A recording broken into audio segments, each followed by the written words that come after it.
your animal drawings often turn out like this one, but you'd like them to look like this one, well then stay tuned and I'll show you step by step what you're doing wrong and how to correct it. I'm going to be using an HB 3B and 6B pencils, an eraser and blending stump, but you can use a Q-tip or cotton pad. I'm going to start off with a line down the centre of the page, and on the left hand side we're going to have the don'ts and on the right hand side we're going to have the do's.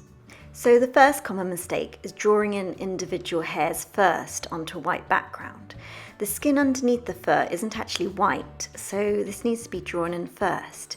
Here on the don't side, I'm just drawing in lots and lots of hairs, just at random, just trying to get the whole entire ear covered here of the dog. So using this HB pencil, on the do side, I'm very, very lightly holding my pencil at an angle close to the page. And I'm going to shade all over the entire drawing. This essentially gives a base layer, so I'm colouring in the skin. So when we add the fur on top, it's going to look a lot more realistic because we have a base layer underneath. The second common mistake is either not blending at all or using your finger to blend. And the problem with this is that it transfers oils to your drawing and makes it less archival, so essentially your drawing won't last as long. Also, if you've got dirty fingers, you can accidentally smudge areas that you don't want smudged and ruin your drawing. So what you should be doing is using a cotton pad or a stump. And a stump is essentially a piece of rolled up paper and it's compressed. And you can find one of these in your local arts and crafts store. And I'm just blending all over the drawing. So the third common mistake is using straight lines that don't follow the curvature of the body. In this case, it's the dog's face. So just going up and down over and over again, all in the same direction, which is what I'm doing here. As you can see, I'm just going round the eye and I'm still using these up and down motions just to cover the whole entire area of the face. So what you should be doing is you should be following the curvature of the face, and here I'm using little strokes and they're curved strokes, they're not straight lines. If you look at any animal, you'll notice that the fur doesn't go in one direction, it follows the shape of the body. So that's what you need to do with your pencil. You need to follow the natural growth patterns of the hairs and curves around, for example, the eyes that I'm doing here. And also, even if you look at a dog's face, you'll notice that even within the face, the hairs go in multiple directions. Here, going around the nose, it goes in one direction, and then around the mouth, it goes in another direction. The ears, they form little tufts, so they go in various directions anyway. So I'm just covering the whole entire area in these tiny little curved lines. Now I'm going to start blending this using my stump.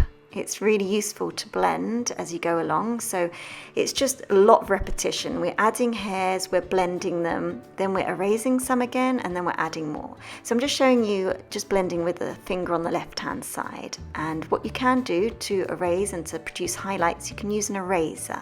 That's what I'm doing here. And then once I've raised it, I can go over it again. Fourth common mistake is to add thick and heavy outlines and shadows early on.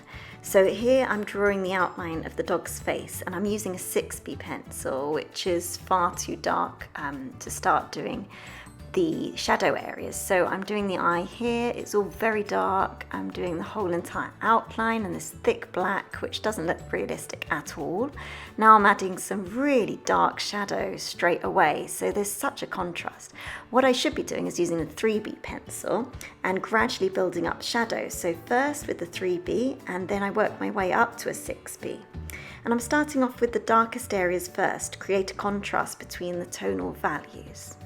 And on to our fifth most common mistake, which is to leave the lighter areas blank. So if you look on the left-hand side of the page, the mouth area I've just left white. I haven't added any pencil marks whatsoever. I've just got a nice big black outline, which doesn't look good at all and completely unrealistic. On the right-hand side, what I'm doing is adding tiny little strokes, even to the lightest parts, just so that you can see that there is some fur there. And what I do is I use the stump, I blend it, so that it all looks really, really nice and not uniform. And I just use tiny little hair strokes just by very lightly using my pencil. And if you want to use an eraser, that really helps as well to bring out the highlights. So, on to our sixth and final mistake, which is drawing a mass of hairs. So here I'm just blocking in lots and lots of hairs at the same time. I'm not taking much care, I'm just trying to get the whole entire piece covered. Whereas I should be on the right hand side, I'm defining the tufts of fur and the hairs and how they lay on top of the fur below.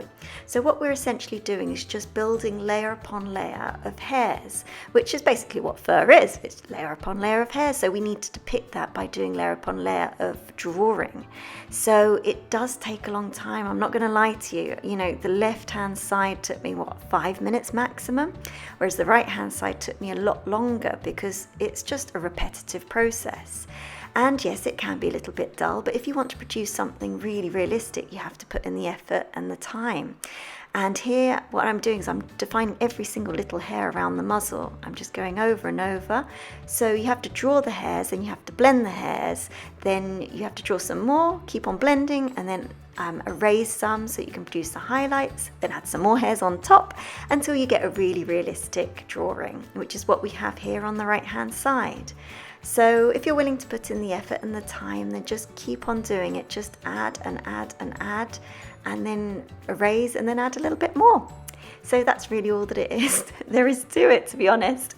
So we're getting to the end of this drawing and this tutorial. If you've enjoyed it, please hit like and subscribe, and also check out my other videos. And if you have any suggestions, just pop them in the comment section below.